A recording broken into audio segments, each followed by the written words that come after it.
Hello, everyone, and welcome to this fifth segment of our Ask the Broncolor Assistant webinar series. My name is Blake Griffin. I am the product manager here in the US for Broncolor, and we are definitely thankful that you are here. Thanks for joining us. If this is your first time, welcome. If it is your second, third, or even you've made it through all of our webinars so far, welcome back. We definitely appreciate that. Definitely feel free during our webinar here to ask us some questions. This is going to be a big Q&A session for us, where we are going to be discussing troubleshooting in the thick of it, how to handle when things that we don't want to happen on set happen. Before we get too further here, please make sure that you follow us, subscribe all across our social media platforms: Facebook, Instagram, Twitter, YouTube. All are at Broncolor USA. And a little birdie told me that if you were to hand over or make a visit to broncolor.us today, you might actually see something even more special, as we have launched our new website. So please take a look at that. Let us know what you think. But without further ado, I would like to introduce to you the Broncolor assistant, Galvin Collins. Galvin is a photographer and cinematographer living in Portland, Oregon, and has spent over 12 years splitting his time as a stills assistant or first assistant AC. As a stills assistant, he has helped bring photographers' visions to life, and as a first AC, he has helped keep the picture sharp. So without further ado, Galvin Collins, everybody. Hello. Thank you, Blake, for the great introduction. And thank you, everyone, for being here today. As always, please ask questions. Blake, myself, and our amazing team are all here to help and answer your questions. And we've got a variety of background and experience, so we can generally find some answers. As Blake said, this was intended to be a Q&A type session. No problem. No two problems are the same. And we like to hear them, talk about them, and figure out how to answer these problems on set. So if you didn't see on social media, where we have for the last month or the last few weeks anyway, be asking about your problems, about the set issues, all those things, ask them now, put them in the chat, and we will talk about them. If you didn't see those social media things because you're not following us, jump on and follow Broncolor USA on all the social medias. I believe we have the same name for all of them. So anyway, as we get going here, let's just say troubleshooting is the name of the game. The path to finding out where the problem is what we have to do. And as assistants, our background experience and our knowledge with different equipment will make us great at doing this as we develop those techniques. So first off, Blake, what is our first topic of questioning? Okay, our first question of the afternoon. What do you do when a light stops working on set? Well, first off, I would say if you've got another light, test the other light, make sure that it's working so that you know that it's the individual light, not the pack or the channel. Try it in the different channels. Like if you're working with a Scoro pack, I've got a light here. Try it in the different channels to make sure that it's not a channel or pack problem. Make sure that if you have another head, plug it in there to check and make sure that you have its signal. If by chance that's not the case, 9 times out of 10 it's going to be your flash tube that has gone out. And all my years on set, I've only had flash tubes on set go out 2, maybe 3 times. So it doesn't happen often. It's like the lottery. So now you get to change a flash tube, and we've actually made a quick video that we're going to show you about changing a flash tube. All right. So as Galvin mentioned, yes, talking about flash tubes here. The video that we're going to show today is how to work with one of our Unilight or Pulso G heads. However, if you are looking for different flash tube modifications, we do have broncolor.swiss/support-videos, or we are in the process of creating some other YouTube content as well. So keep an eye out on the Broncolor USA YouTube page. So without further ado, hop into that video. Hello, I'm Galvin, and today we're going to be changing out the flash tube on a Pulso G head. This will be the same process that you'll use to change out the flash tube on a Unilight as well. We are going to make sure that our light is unplugged. There's no power going to the unit. I like to set it up onto a C-stand with a sandbag so that I can use both hands. It's just easier to work with the light mounted on a stand at a nice and even height. For this, we're going to wear gloves. We don't want to transfer grease oil from our hands onto the dome, the flash tube, or the modeling light. That grease and oil can lead to a change in the expansion and contraction of the glass that could lead to damage down the road as it heats up or cools down. So gloves, absolutely a must. So first off, you're going to take off the protective cap, rotate it until it stops, pull the locking mechanism out, and then take the cap off, put it someplace safe. Since we're using a Pulso G head and we've got an adjustable flash tube here, we're gonna send that out as far as it'll go. It'll make it a little bit easier for us. And first thing we're gonna do is we're gonna rotate the dome until you see the black marker line on the very top of the dome. You're also looking for, there's two carve outs inside of the dome, and you want to match those up with the retention tabs on the inside of the light. At this point, you should be able to just carefully take that off. I like to set that aside so that it is nice and safe in a safe place. Next up, we're going to take out the modeling light. Modeling light is held on by 2 pins, so we're going to just gently wiggle and pull in line with those 2 pins. Don't go side to side, it can crack the modeling light, and we're just going to pull that out. Now we're going to set it aside, safe with our dome. Now to get the flash tube out, there is a retention spring, a clip spring. We're going to use a small flathead screwdriver to go in and push the clip up, and we're going to go past the ceramic base of the light. And now, holding on to the ceramic base, not the flash tube, we're going to do the same process of just wiggling it and slowly inching it out millimeter by millimeter. And I like to do this until I get past the clip of the spring. Then you can take your tool out of there and then continue wiggling it out. And now you've removed the flash tube on your Pulso G head. When you're replacing the flash tube, it's a good time now to check and make sure that you have the right joule capacity for the head you're using. This is a 1600 joule head, and we want to replace it with a 1600 joule tube. You don't want to use a 3200 joule tube with a 1600 joule head, and vice versa. You don't want to use a 1600 joule tube with a 3200 joule head. So just make sure at this point you can read on here that it says 1600 joules. And now we're going to do basically the same operation in reverse and match up the 3 prongs into the base, and then just slowly wiggling it in until it clicks in. Check and inspect and make sure that that little spring tab is seated in its place, and then that is good to go. We're going to put the modeling light back in. There are 2 prongs that match up to the 2 holes in the modeling light assembly there, and we're just going to gently push that in till it's seated flush against there. And just like we took the dome off in the first place, we're going to identify that marker, and we're going to match it up with the locking mechanism up here, and then make sure that the 2 carve outs on the inside of the dome are lined up with the retention tabs.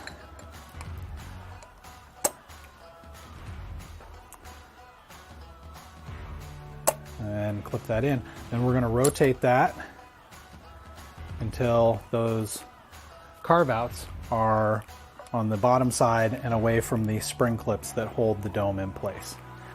And at this point, you've changed out the flash tube, you're ready to go work.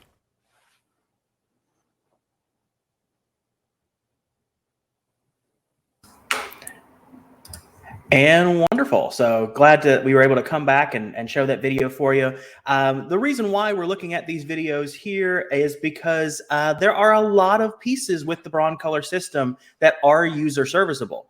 So you don't necessarily have to send everything into service to get yourself back up and running. We're going to talk about some specifics a little bit later as to when sending something into service might make a little bit more sense.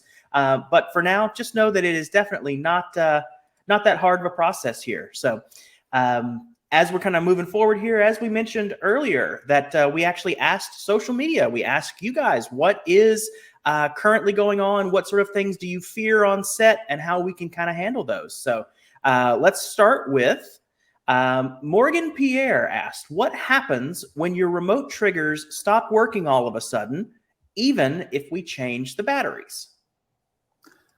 Yeah, it does happen sometimes. Wireless signals. I mean, every wireless signal for any product has its issues from time to time. The first thing, so taking it back to one, if it just stops working, your first step for troubleshooting, I do recommend changing out the batteries, especially if you don't know the last time that you changed out your batteries. On this, the RFS 2.2 transmitter, and you just AA batteries, change them out there. Once you've done that, I think your next step is, and this is one that I was thinking about the other day, there's a lot of new mirrorless cameras out there on the market that need the hot shoe to be told to be a flash trigger and not an accessory shoe. There's a lot more features that some of these mirrorless cameras have that are accessible to accessories that go into the hot shoe. And sometimes you have to tell the camera specifically to be a flash, or tell the hot shoe to be a flash. And sometimes if the camera is on auto detect, sometimes you'll make another change and the camera will think that it needs to change that to something else. And all of a sudden you'll lose your flash triggers. I've seen this happen with a couple different camera brands, but just know if your camera has that smart shoe and if you need to turn it to that, because that can sometimes just be the quick solution, is make sure you're set to flash only and not smart. Anyway, next up, I would say you need to factory reset your transmitter. This is a pretty simple process. When you turn it on, which is on the side here, you're going to hold the test button for over 4 seconds. Now, the interesting thing, as I found out, is there is no audible or visual signal that it has reset. If you want to double check, you can change your studio to something other than 1. And then when you do this, you hold this down, 1, 1000, 2, 1000, 3, 1000, 4, 1000. And there we go. It goes back to 1. Once you've done that, you've got a factory reset going. I would say at this point, you make sure your studio is set to the same thing as your pack, and then try it. If that's not working, I would make sure that this is set to transmitter. And to do that, you have to go into the custom menu. To do that, we turn this to off.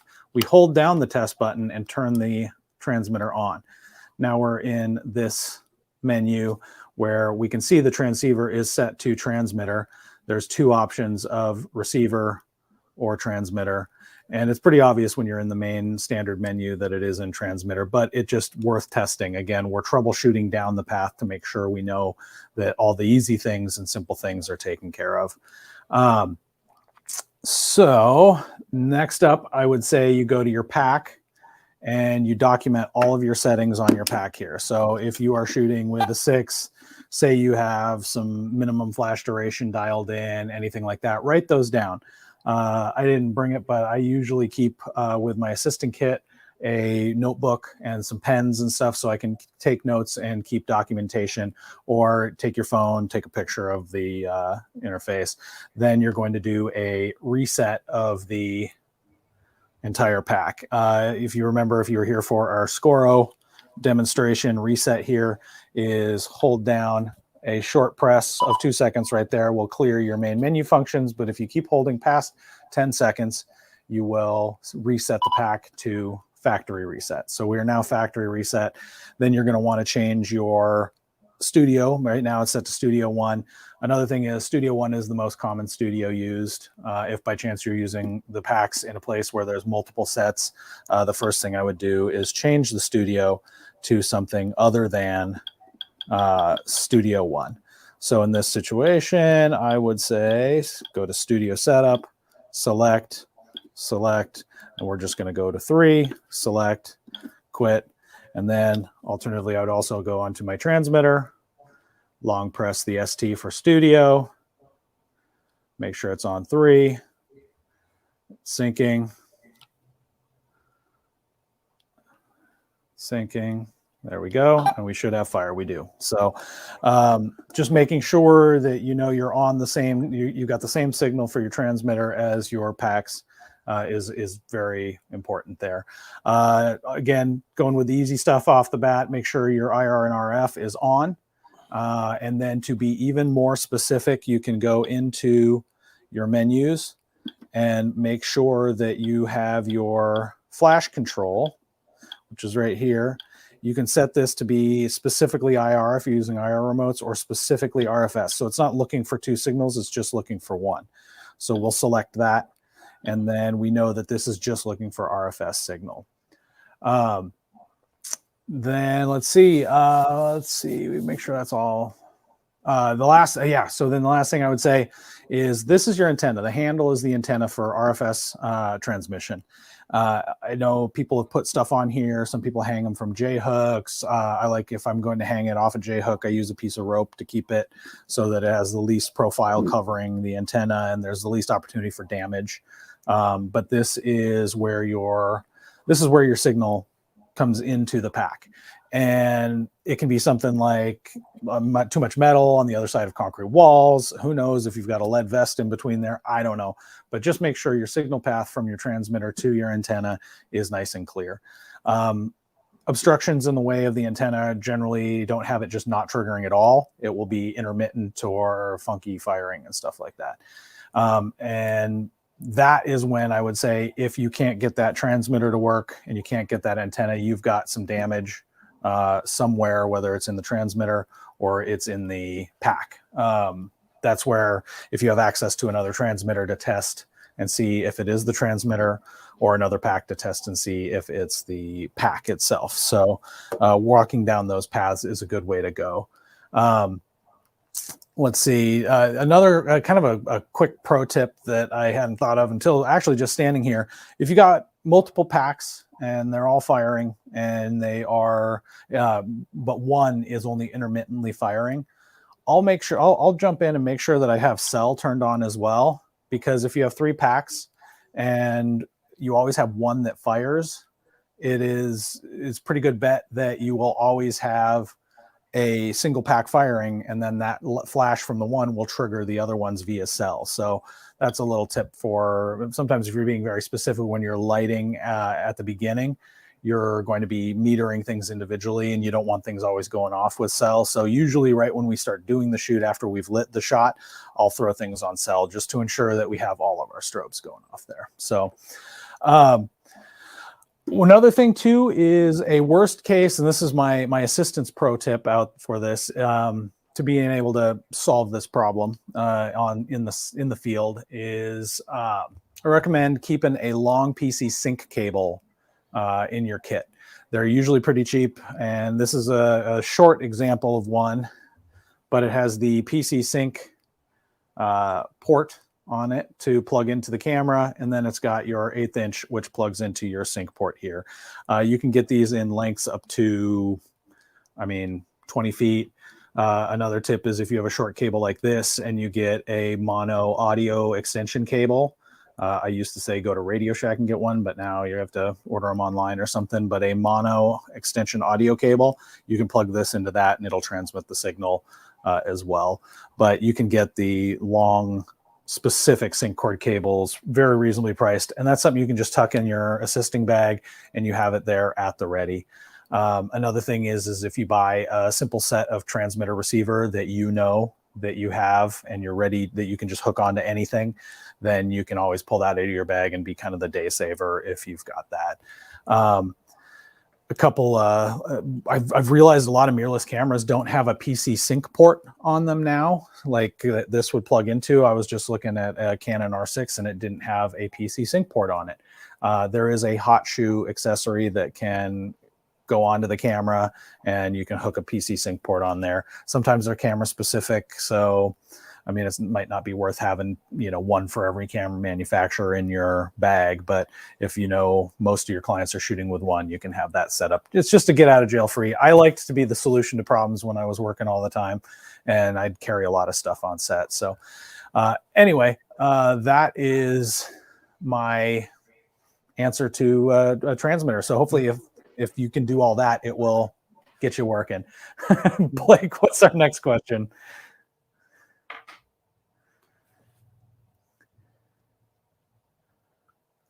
Oh, did we lose Blake? Oh, there we go. I don't know. I can't hear. Is it me or is it Blake? It's on screen. What do It's you on do screen. when strobes Oh, gotcha. overheat on outdoor shoots? Gotcha. All right. So here we go. We've got strobes overheating. Yeah, this is, it's not something that happens completely often. If you're in a studio and you're, well, he said outdoor shoots specifically.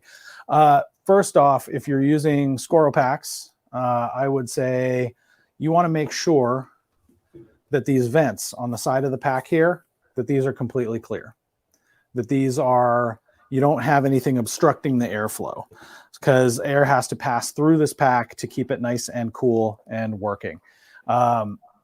If that isn't working, there's a couple of cool tricks. First off, I always would keep in my assistant bag Mylar blankets. These are very cheap. You can throw a couple in there, and they're very useful for, I'd cut them to size like this. Sorry about the audio. And then you can put them over the top of your pack. So that's just going to be shiny. Anyway, you can put those over your pack. You can tape them to the sides, or if you use a whole one, you can do that. Make sure, again, you keep that airflow clear. So you drape it in a manner that doesn't have the air get stifled in there. And you can tape it or use a weight or something and put it over the side. What this does is it reflects the sunlight, and it reflects the air out of there. Not the air, sorry, it reflects the light away instead of it absorbing in. I do keep generally a thicker and insulated version of these blankets. These are usually a little bit more expensive. These are great for covering up an entire cart full of equipment if you get into the rain or if you're in a hot environment. But these also have the shiny side. They can also be cut, but you put these over the top, and again, they will reflect more of that heat energy away because they're insulated. Those are a good thing to keep in your assistant kit as well. In very extreme cases, and I haven't had to do this, I've seen it and I have talked with assistants who have used it, bringing ice and ice packs and then doing this sort of thing here where you're trying to reflect all the energy away, and then you've got ice packs pushed up against the two packs. You can keep a lot of cool air or coolness to that pack by using those ice packs. Some of the obvious would be to say you got to watch out for moisture at this point. Like if you're going to be putting ice packs there, you want to watch out for moisture, condensation, and make sure you're not introducing that moisture inside the pack. These things are very, very, very durable, but doing everything you can to protect them is super helpful. Yeah, that would be, those are kind of the main things I would say on there. Let me know if you have any other ways of keeping it cool. Those are the things that I've done and it's worked. We've been in a mud pit in Nashville in 120-degree weather, and we were able to keep all of our packs from overheating just by using Mylar and insulated blankets. There's a question from the chat here. That's germane to this. So I'm going to bring it up. How do you clean the vents? Mine have a little lint on them, and I don't know how to clean them properly. So I have blasted them out with compressed air. Again, with anything like that, you don't want to do too much air pressure to cause damage to the inside. I'd love to know what Broncolor company has to say about that, but compressed air, blowing it, since it's an open system where air flows in from one side and pushes out the other, you know that the air can press through, and by running a blast of air through there, you can generally push out some of that. I don't recommend cracking the case and going in there. There's more capacitors and stuff that you don't want to touch or interact with than I could imagine. So just keeping that from the air. I'm sure if it gets really, really, really, really bad, it might be send it in to have it serviced at Broncolor repairs. But a blast of air should do pretty good. All right, moving into the next question is, what can assistant do to prevent poor planning from Orchid Studios? Well, that can be a very tough one, because as an assistant, a lot of times the expectation is us to just do the work and not influence the shoot in too many ways. We're kind of we do the work and we be quiet and we just be there. But I think there's a lot of ways that we can be helpful in the planning and that we can prepare ourselves and help the photographer prepare. First off, if you can urge to have a meeting with your photographer before the shoot. I know sometimes you get a call the night before, 2 days before, but if you can get a meeting, that can be helpful. And that's where I think questions, asking questions, questions that are relevant to doing the assisting, to doing the shoot. These are all like, these will help you get answers, but it'll also help the photographer think about these things. So, you know, you'll develop this list as you kind of work more and more and more. You'll remember when things went wrong, or when things didn't, and you should have asked a question early on. But some things to start thinking about is, you know, where is the shoot? Are you indoors or outdoors? This will educate whether or not you have to wear boots or you can wear tennis shoes. You know, these sorts of things is showing up prepared anyway. You want to show up prepared. While you're having this conversation, you can develop an equipment list. The photographer might say, okay, well, I want to do this type of lighting. This is what I need. And then if he owns it, then you have a pack list so that you can show up and start packing that. And then if there's rental, getting a copy of the rental reservation will be helpful. And if at all possible, then you can get, well, let's see, if you can do the rental pickup, that's pretty helpful as well. I keep a notebook, like I said earlier, on the jobs. That's where I would, you know, I'd keep notes specifically for that job. And I would write down our equipment list, talking with the photographer, kind of a jot down if he's got a lighting diagram idea, or he or she or they has a lighting diagram, then keeping, you know, having records of all that so you can be prepared for the shoot. One of the main things is equipment. You know, you're like we're talking about this, is we want to keep this pack up and running. And so knowing that list and being able to add to it if you see a hole that the photographer didn't think of, that's where that meeting can be good. I did talk about earlier about if you can pick up the rental gear, that can be incredibly helpful. Knowing and testing that equipment for rental. I always bring it up because a lot of people rent broncolor gear. So, or I have photographers that own a pack, but sometimes we need 5 for a shoot. So there's a lot of, you know, there's a lot of times that you're going to rent gear, and it's helpful as an assistant to go pick that up. So I've got a little bit of a spiel about rental house pickups and stuff like that. I spent a little time working in a rental house, and I got some insight. First off, and this is my pro tip for rental houses, is get to know the people that work at your local rental house. This can be very, very helpful for an assistant. If you move to a new town, go to the rental houses and get to know them. In our town here in Portland, it's a really great hub for even finding work. You know, if you get to know your rental house people, it can be a good source of recommendations, especially if you're on a good rapport with them. But also it lets you know who to call in a situation. If I have a pack that's not firing or it's not powering up at all, I can call my tech at the local rental house and just say, hey, here's what I'm experiencing. And then most rental houses really want you to get that job and get that job done well. And they will work hard to make sure that you get taken care of. So that's just tip number 1, is just get to know these people, talk to them, and let them know who you are, and, you know, develop that rapport. Pro tip number 2 is never be afraid to get coffee and pastries for your friends at the rental house.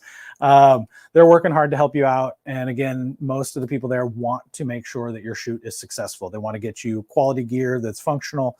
They don't want problems. They try to prevent them. And if there is a problem, they want to help you solve them. So they're also if you're having a problem on set, you can call the tech sometimes and just get some help troubleshooting. They are knowledgeable. They deal with this gear every single day, and it's just helpful. So get them some coffee, get them some pastries, and, you know, get to know them. Next up, when picking up gear, inventory is important. You need to have an inventory. You need to have an idea of what you're getting. So that's where, when I sit down with the photographer before the shoot and I get an equipment list that we've generated, I will take that, and if they own certain gear and they have, you know, some rental stuff, I'll get a copy of the rental reservation, and then I will hopefully have generated a list of the equipment that they have as well. That way I can compile against each other and know that we have everything we need.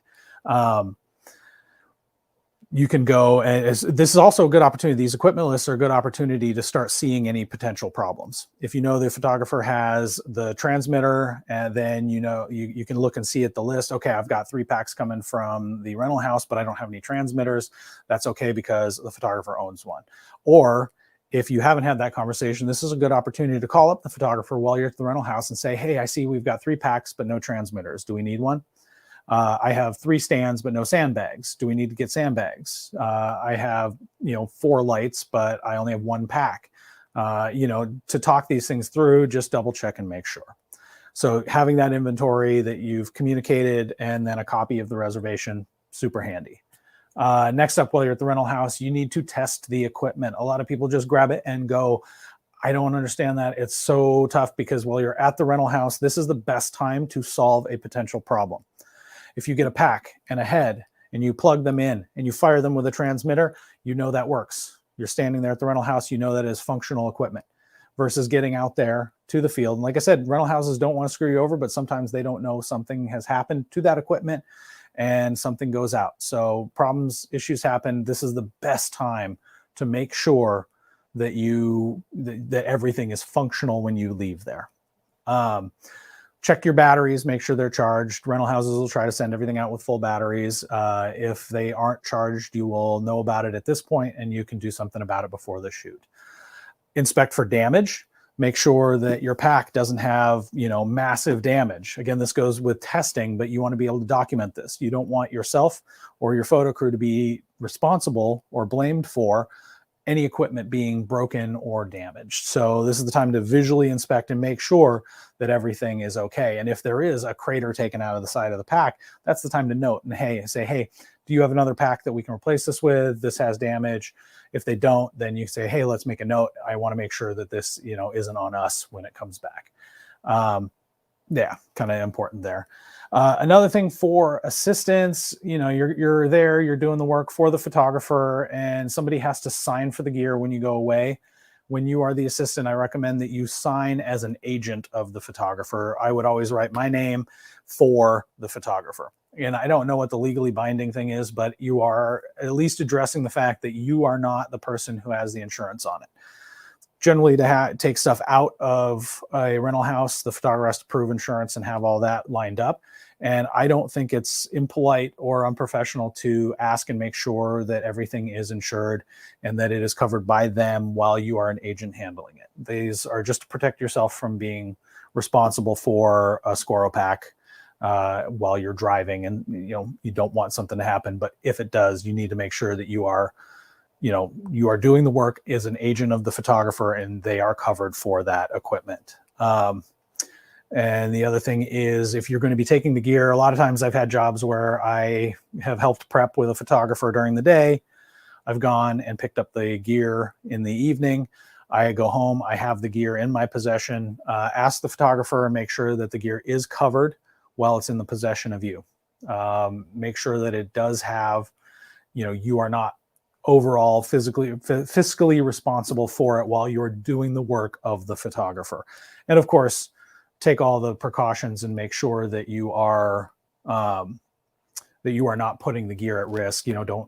My next tip is the big thing that you got to do, and that is do not leave gear in the car. Never leave gear in the car. If you are not in the car, the gear is with you.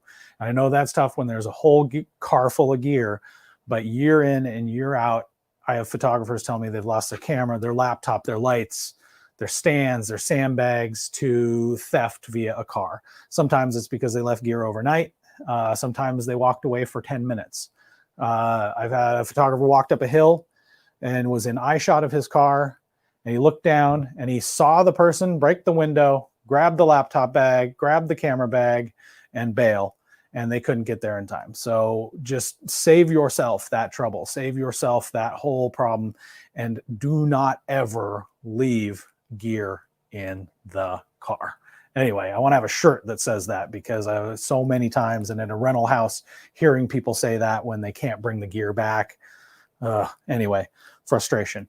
So do yourself a favor and just take that entire possibility off the plate and store the gear properly in your home, garage, studio, anything like that.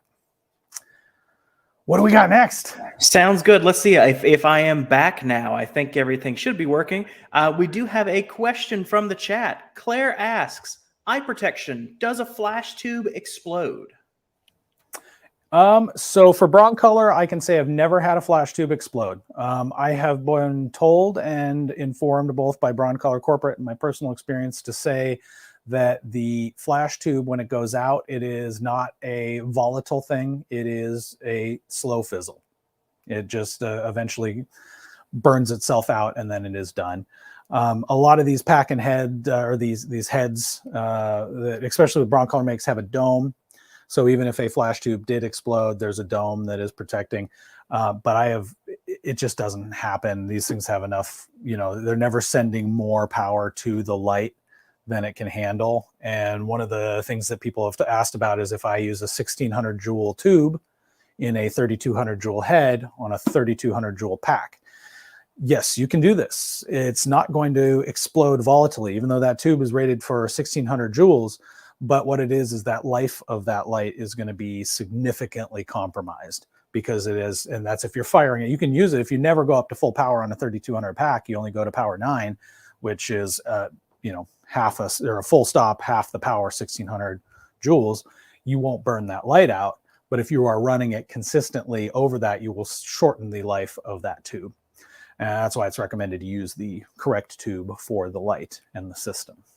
Yeah, I hope that helps, but I've never had them explode. Wonderful. So our next topic that we're going to be discussed is what problems should be sent in for repair? So again, we've talked about troubleshooting this whole time, that path going from figuring out where the problem is.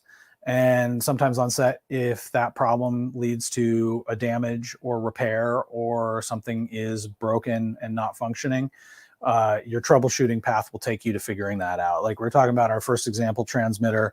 If you get to the point where you have another transmitter that is firing this pack and this one isn't, identical settings, you've done your work, you know that you need to send that in for repair.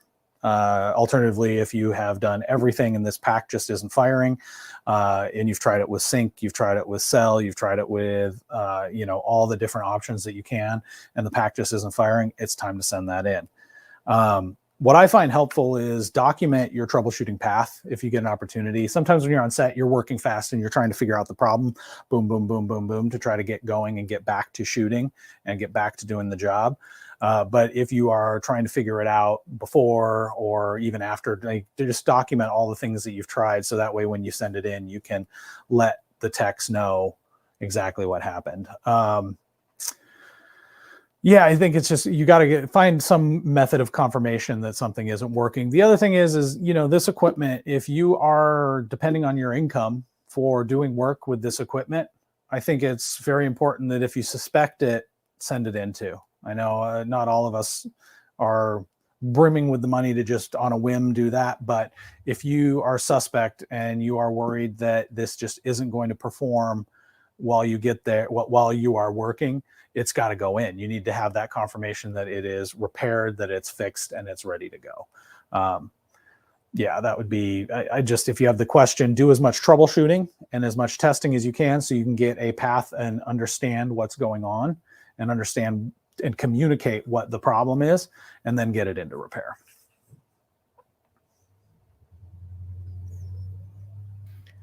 All right, and we're going to sort of start moving into our landing here. Our sort of last thing that we've got on our documentation and sort of on our docket, how do you reset and start over? If everything has gone completely haywire, what's the next step? Ooh, gosh, that's one of those things that when you've been on a job for, a week and you have those work dreams, that's one of the things that you wake up in a cold sweat about, is thinking about that. But I think first and foremost, don't be a jerk to your crew. And this is as much for photographers, assistants, producers, clients, creatives, talent, anybody. The main thing is don't be a jerk to your crew. Poor planning, you can do your best to plan and get out of that and everything. And you can really judge somebody for the quality of their planning. But at the end of the day, I don't think anybody wants to have a failure. Everybody wants to do a successful shoot, and everybody is going to be working to perform their duties. So when something like a piece of equipment goes down, and that's not something that you can really expect. I mean, you can do things like if you need 1 pack, rent 2. If you need 3 heads, rent 4. If you have 1 transmitter, rent a second one. You know, there's stuff like that to have redundancy. And generally, the bigger the job you do, that redundancy can be built in.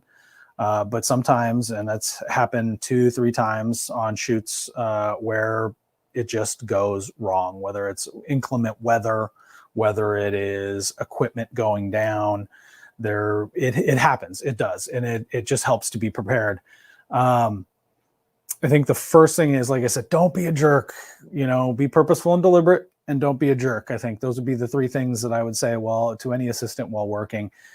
You're going to help your photographer. You're going to help your producer figure out solutions. If you've got options, again, depending on the rapport that you have with your photographer, you're going to want to be able to convey options of equipment. How can we fire this pack a different way? How can we do the shoot with 2 lights instead of 3? How can we do this? Unfortunately, with natural light, it's those things to say, you know, how can we reassess this? How can we reevaluate this? And how can we achieve the end goal a different way than our initial planning?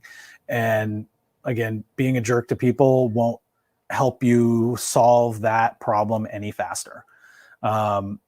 It just makes people not want to work with you down the road. And then the other thing is if you can figure out how to plan an alternate setup. A lot of these things are things that the producer will be doing. As an assistant, you will probably be spending most of your time diligently trying to solve the problem. Again, calling that rental house. One of the things you can do is, if you know for a fact that piece of equipment A here is not working, you call that rental house, you let them know. Like I said, they want you to be successful. A rental house wants you to have a good shoot. And if their equipment is stopping you from doing that, you know, give them a call, let them know. I've had rental houses drive equipment out to me. I've also had to drive and go get equipment in the middle of a shoot. They want you to be successful. They will do everything they can to prepare or to help you solve problems. So call your rental house. And then if all else fails, you might have to take a day or reschedule, stuff like that. But I think the main thing for me is just treat people with respect. I mean, you can't plan for the unplanned. And I've had shoots where we had weather delays, and it really, like we had a storm front come in when we were supposed to be doing this beautiful sunny shoot in a location, and we had to scrap it for the day. Like, we all went back to the hotel, had lunch. It was really frustrating. We had to reschedule the entire shoot. But at the end of the day, we ended up with really great photos. We were able to do everything in the time allotted. And, you know, that only came about because we were creative with each other, and we didn't let the setback make us angry, or, you know, it allowed us to be creative by treating each other with respect, and don't be a jerk. I think that's my best answer for that. All right. Well, that is all the questions that we had planned for. Are there any questions from the audience? What is sort of the worst thing that has happened to you on set, and how would we solve it? How can we fix it? Yeah. I think the other thing to say, we've talked a lot about troubleshooting, and I do, you know, I am a representative of Broncolor today, but I have throughout my career used a lot of Bron gear, and I have had it in many, many sketchy conditions just work. I have not had a lot of technical problems with this equipment. I just think, since we talked about troubleshooting and we specifically talked about this and this not working, I just got to say, I've had more success, many, many more success, and very little failure of equipment with Broncolor over the years. I just think it's worth saying that while we talk about troubleshooting. All right. Well, it's looking like we don't have anything else from the audience here. So I guess let's go ahead and let's take everything in for a landing.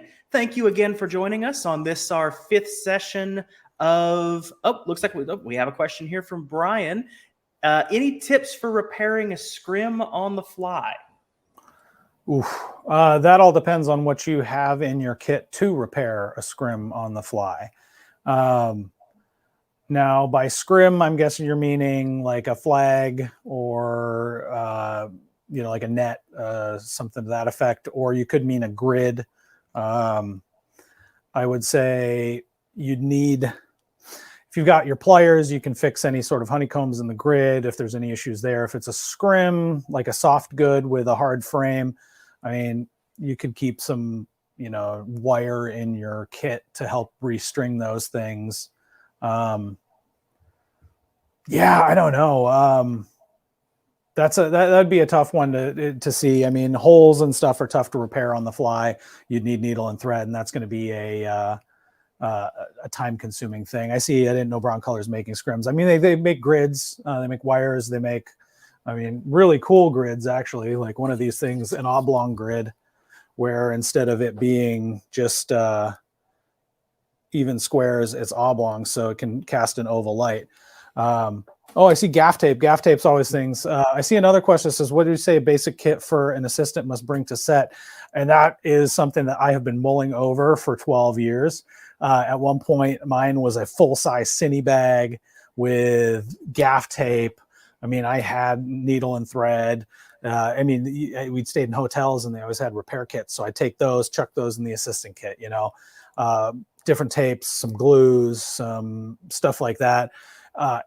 It really is also job dependent. This is where asking all those questions can be very helpful so that you know what to expect on set and be prepared for the unexpected in those conditions. I'd carry phone chargers, spare batteries, long sync cables, extra. Never fail. Your client is going to be sitting there with their iPhone and it's going to be dead and they're going to be like, oh no. And you can be that dude that's like, well, here's a backup battery and a cable for you. And then that makes them happy. It makes your photographer look good. It makes everybody look real good. And then that gets you rehired. I've had jobs where all I've needed to do is show up with a good pair of boots and gloves. I developed a saying at one point during my assistant career that if you don't show up with gloves, you're not ready to work. Always have a good pair of gloves, and what gloves you appreciate are the right gloves. Sure, you want something heavier if you're working with heavier stands, something that'll protect against pinches on combo stands and stuff like that. But I've seen people wear very thin gloves and thick gloves and all motorcycle gloves, work gloves, neon gloves, welding gloves. I always just said, if you don't have a pair of gloves with you, you're not ready to work.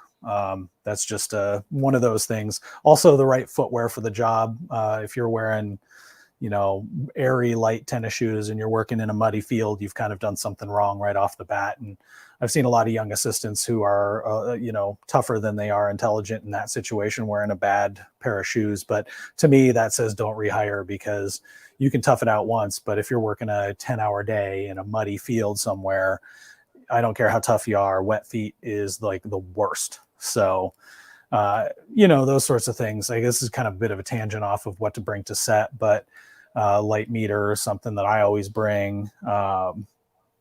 Maybe we'll compile a list. Maybe we'll do a Broncolor assistance guide to a list of things to take to set, because it can be very short, like a pair of gloves and a hat, or it can be, everything. And I was more inclined to be the assistant who brought a lot of things I like to have, as I said earlier, I like to have solutions to problems and have answers to problems. And that led me to having a very fleshed out full kit. Absolutely. When in doubt, extra sets of batteries across the board are always a good idea. I tend to keep, as we kind of mentioned earlier, keep a sync cable around, because you never know when you're going to need it. Keep phone chargers around. Those are always going to be important. Brian in the chat says tripod bushings, doorstop, A-clamps, of course, always good to keep around. Nice little multi-tools are always good things to have. Francis in the chat says, bring a positive attitude always. Absolutely. Keep your positive attitude in your accessory bag. And then even down to I tend to keep extra camera body caps, because you never know when a lens is going to be taken off and you need to cap that real quick. Having an additional lens caps, these type of things. And of course, gaffer tape. If you can't fix it with gaffer tape, it can't be fixed. So.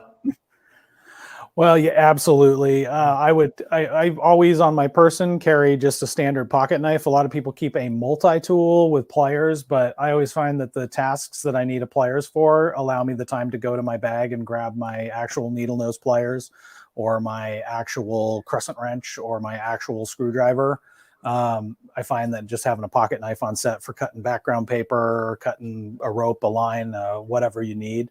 That's kind of one of those things. Man, we could have we should do a webinar all on like what to bring to set from an assistant standpoint. That'd be a fun one. Coming 2022. Ooh, I like it. All right, let's do that. That'll be fun. All right, perfect. So if there are no other questions in the chat here, I want to, like I said, once again, thank everybody for joining us today. Please make sure to follow us on Instagram, Twitter, Facebook, LinkedIn, YouTube. And as I mentioned at the beginning of our chat today, go check out the new broncolor.us. Our team has worked extremely hard to make sure that we get ourselves a nice US-based website that really does look and feel like a Broncolor product. So we want you to go check that out and let us know what you think. Thank you, Galvin, for being our nice, lovely host and our Broncolor assistant. And thank all of you for joining us as our guest. This was Troubleshooting in the Thick of It and session 5 of our Ask the Broncolor Assistant. Everybody have a wonderful rest of your day, and we'll see you next time. Thank you all. Thank you, Blake.